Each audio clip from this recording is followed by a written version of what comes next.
একটা কোশ্চেন, সাধারণ normal question আছে আর কি, যে সমকামিতা আমাদের প্রাকৃতিক যে জীবজন্তু আছে এটার এর ভিতরে, জীবজন্তুর ভিতরে অনেকের মতো, অনেক প্রজাতির মধ্যে সমকামিতা দেখা যায়। তো যেহেতু কিছু কিছু জীবজন্তুর ভিতরে আছে, তো এটা মানুষের ভিতরেও সাধারণ। আচ্ছা, এখন দেখুন, আচ্ছা, এই উদাহরণটা, এই যুক্তিটা খুব শক্ত অবস্থান করে যে কিছু একটা বস্তু অন্য জাতির ভিতরে বা অন্য প্রজাতির মধ্যে আছে, তো ওই ইটা আমরা নিয়ে নিব, ওইটা আমাদের জন্য ঠিক। এটা কি সম্ভব? আর এটা কি কোনো বৈজ্ঞানিক ভিত্তি, এটা কি কোনো বিজ্ঞানময় কথা হতে পারে?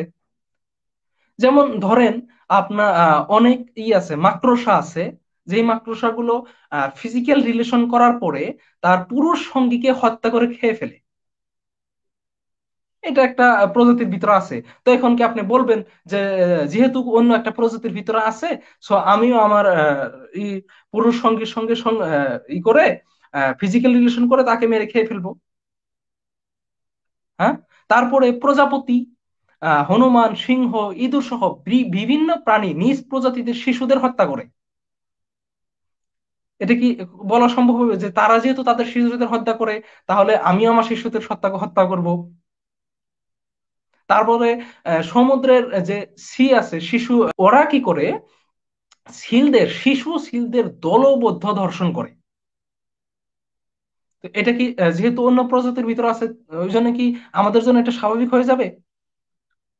তার মধ্যে পেঙ্গুইনের একটা জাত আছে যারা নিজ প্রজাতির নারীদের গ্যাংরেপ করে। তারপর অনেক সময় মৃত দেহের সঙ্গেও তারা ফিজিক্যাল ইন্টারকোর্স তারা করে, পেঙ্গুইনের একটা জাত আছে এরকম। ডলফিন, ডলফিনের একটা আছে, তারা কোনো কারণ ছাড়াই পরপাইস নামের এক প্রাণীকে টর্চার এবং হত্যা করার মতো আচরণ অনেক সায়েন্টিস্ট দেখেন। এবং এছাড়াও ডলফিনরা দলবদ্ধভাবে নিজ প্রজাতির নারীদেরই রেপ করে।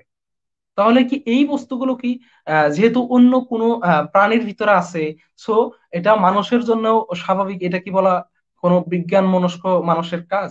বা এটা কোনো যুক্তিসঙ্গত? এর কোনো, আমি তো মনে করি এটা এটা একটা হাস্যকর যুক্ত, এটা কোনো, এটা এলপি স্কুলের ছাত্রদের, ক্লাস 1-2 ছাত্র এই যুক্তি বিশ্বাস করবে না।